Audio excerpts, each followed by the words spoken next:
Hello नमस्ते दोस्तों, आप सभी को विनय का राम राम। आज मैं एक ऐसा टॉपिक लाया हूँ जिससे आज आपको पता चलेगा कि आजादी के असली नायक कौन थे। क्या आपको भी ये लगता है कि गांधी जी के अहिंसावाद ने ही हमें आजादी दिलाई? केवल अहिंसा से, केवल भाषण देने से, प्रोटेस्ट करने से कभी देश को आजादी नहीं मिल सकती थी। यही सोच के साथ एक ऐसे क्रांतिकारी लीडर का जन्म हुआ जो थे सुभाष चंद्र बोस। ऐसा नायक जिसे आजादी का श्रेय बहुत कम दिया जाता है। जानेंगे श्री सुभाष चंद्र बोस। 23 जनवरी 1897 सुभाष चंद्र बोस जी का जन्म हुआ। वे बचपन से ही सबसे अलग थे। डिसिप्लिन उनको बचपन से ही अच्छा लगता था। सुभाष चंद्र बोस जी ने ब्रिटिश सरकार की आईसीएस एग्जाम को क्लियर किया, लेकिन अंग्रेजों की नौकरी को ठुकरा दिया। क्यों? क्योंकि उनका ऐसा मानना था कि वो गुलामी के लिए नहीं, आजादी के लिए पैदा हुए। कांग्रेस के प्रेसिडेंट बने,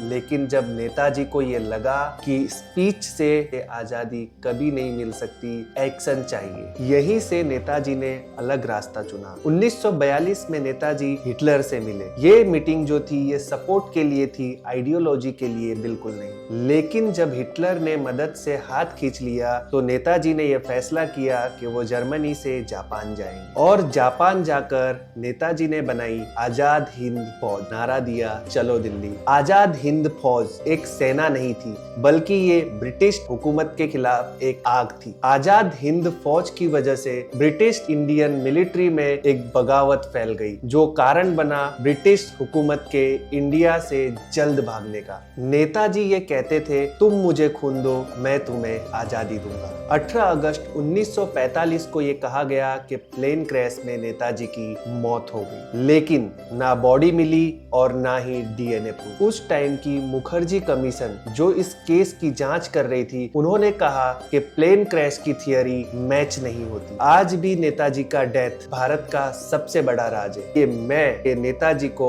आजादी का रियल हीरो मानता हूँ। जय हिंद।